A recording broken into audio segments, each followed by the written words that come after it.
Teman-teman, di video kali ini kita akan ngebahas tentang murai batu itu pas hari H wajib mandi atau enggak sih?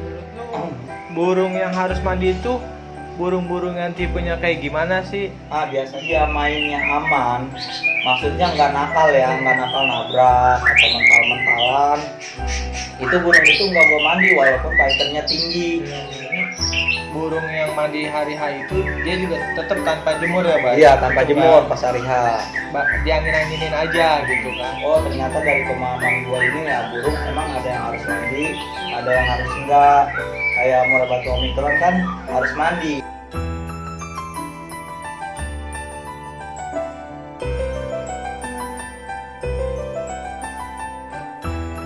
Oke, assalamualaikum warahmatullahi wabarakatuh. Balik lagi di channel kita, Fem Channel, bersama saya Fajrin dan Mimiriadi.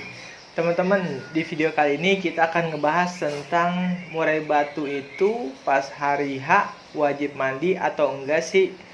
Oke teman-teman, biasanya teman-teman pasti juga punya kendala atau masih bimbang atau ragu nih murainya itu enaknya mandi atau enggak. Sepengalaman lu, Bay, itu murai batu yang buat lapangan itu enaknya harus mandi atau enggak sih pas hari H? Nah, ini pertanyaan paling banyak nih. Kalau masalah mandi hari H itu ya, kalau pengalaman gue itu dulu waktu pertama main murai nih, itu gue masih bingung emang. Soalnya banyak yang ngomong nih, burung itu dia mandi, burung si ini enggak mandi. Nah, gue juga merasa bingung, gue ikutin mandi, akhirnya fighternya turun. Ya. Jadi gue merasa bimbang. Nah, juga gue dulu kan belum tahu pemahamannya. Waktu awal-awal, kenapa sih harus mesti mandi? Ya. Kenapa enggak? Nah, berarti setelah menurut gue itu berarti tergantung karakter dari si murai batu sendiri. Jadi nggak bisa kita samain. Burung ini harus mandi, burung ini nggak mandi. Nah, kita ngebaca karakternya. Burung apa yang harus mandi dan burung mana yang nggak harus mandi. Jadi kayak gitu. Jadi menurut lu burung yang harus mandi itu burung-burung yang tipenya kayak gimana sih? Biasanya gua kalau mandi nih, gua ngeliat misalkan burung ini fighternya tinggi nih. Nah, fighter tinggi, tapi pas ketika udah gua coba, nah untuk awal nih kalau baru tahu itu nggak gua mandiin. Karena gua nyari aman, ya, betul, biar burung itu gua jadi punya patokan punya patokan. Burung itu biar ketemu lawan dia fighternya keluar gitu. Jadi gue coba untuk awal nggak mandi. Nah, tapi gue lihat burung ini ternyata fighternya tinggi. Tapi selama dia mainnya aman, maksudnya nggak nakal ya, nggak nakal nabrak atau mental-mentalan, itu burung itu nggak gue mandi walaupun fighternya tinggi. Tapi kalau burung yang fighternya tinggi nakal, itu biasanya gue mandiin pas hari H. Nah, mandinya itu bisa sekitar, ada yang dari pagi, ada yang pas mau berangkat dari jam 12 itu ada. Jadi gua ngebaca situasi juga. Berarti perlu ngebaca situasi sama si burung itu ya. Nah, kita korek lagi nih, Bay. Sorry, untuk burung yang mandi hari H, lu mandinya di pagi atau di siang pas mau berangkat, lu ngebedainnya dari mana? Jadi dari tingkat kenakalan si burung. Kalau burungnya oper nakal, nah itu gua mandiin di deket-deket. Iya, dekat mau berangkat. Kisaran jam 12. Iya, jam 12-an. Jadi burung masih setengah basah itu gue bawa. Kalau burung yang maksudnya nakalnya agak biasa cuma buat ngeredam aja, itu biasanya gue mandiin itu pas paginya. Sekitaran jam? Pokoknya pas pagi setelah ngembun lah. Setelah ngembun gue mandiin, cuma nggak gue jemur, gue angin-anginin kayak gitu.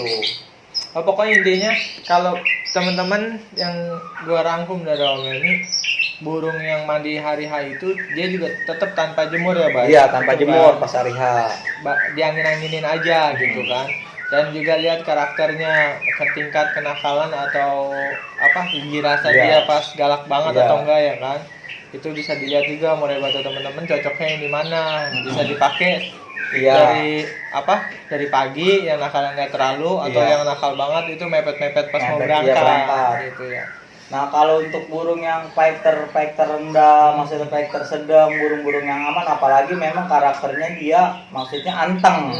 Karakter burung anteng itu nggak gue mandiin pas hari H, karena dia biar supaya panas tubuh di dalam burung itu tetap terjaga, jadi dia fighternya keluar dan materi mau bongkar. Itu kalau gue ngebacanya dari itu. Soalnya kenapa?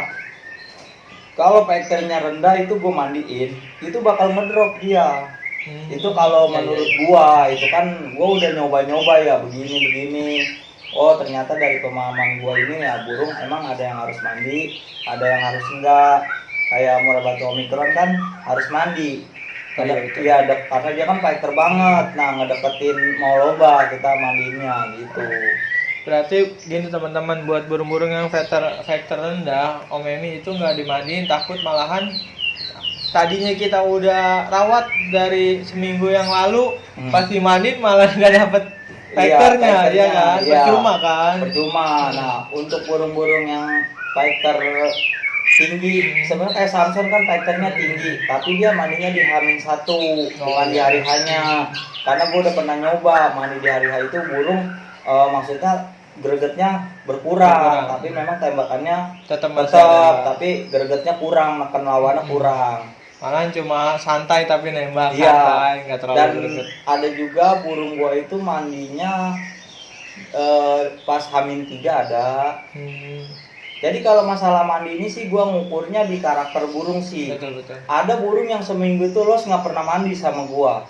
Tuh kayak Ereking. Iya, jadi dia mandi-mandinya itu pas setelah lomba besokannya. Oh, setelah lomba sehari Misalkan, besokannya. nah misalkan hari Minggu nih lomba. Kita mainin lomba. Nah nanti hari Seninnya mandi dia pagi ya gitu. Oh berarti gua ambil kesimpulan yang faktor rendah bisa dimandinya setelah balik lomba juga bisa ya? Bisa, gua mandinya biasa begitu. Jadi karena memang yang gua lihat burungnya emang agak susah mandi, karena kalau gua mandiin burung kegacorannya juga malah kurang. Ya, betul. Nah akhirnya gua punya inisiatif seminggu, enggak sih pasti aman lah birahinya, karena kan memang burung karakter juga nggak nakal.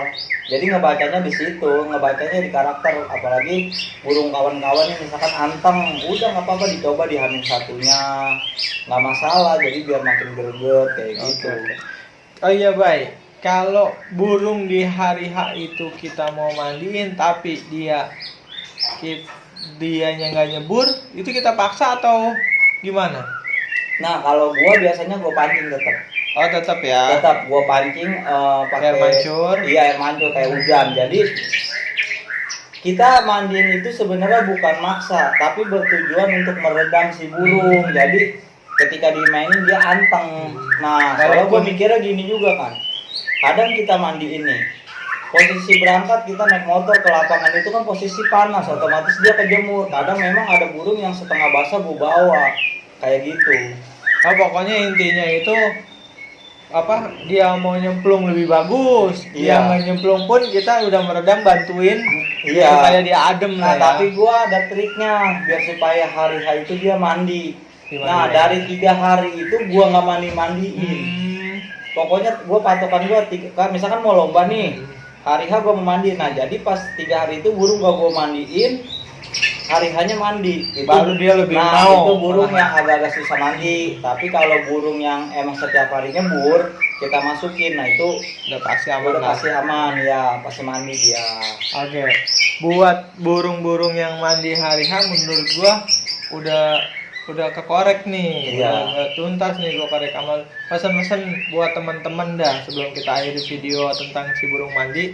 Lu ada pesan-pesan nggak soal buat hari H-nya? Nah pesan-pesan kalau buat hari H itu sebenarnya mandinya itu kita harus paham dulu, mandi itu kan sifatnya meredam.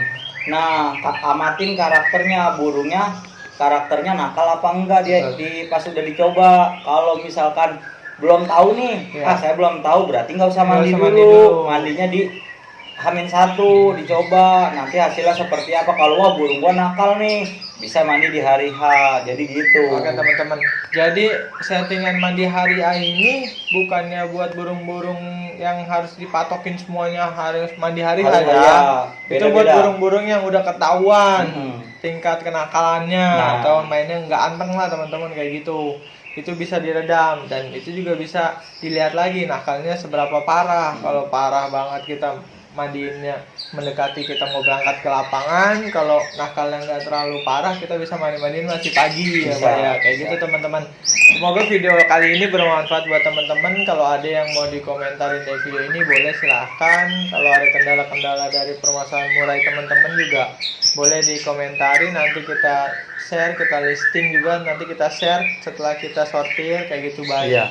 Terima kasih teman-teman untuk video kali ini. Assalamualaikum warahmatullahi wabarakatuh. Waalaikumsalam warahmatullahi wabarakatuh.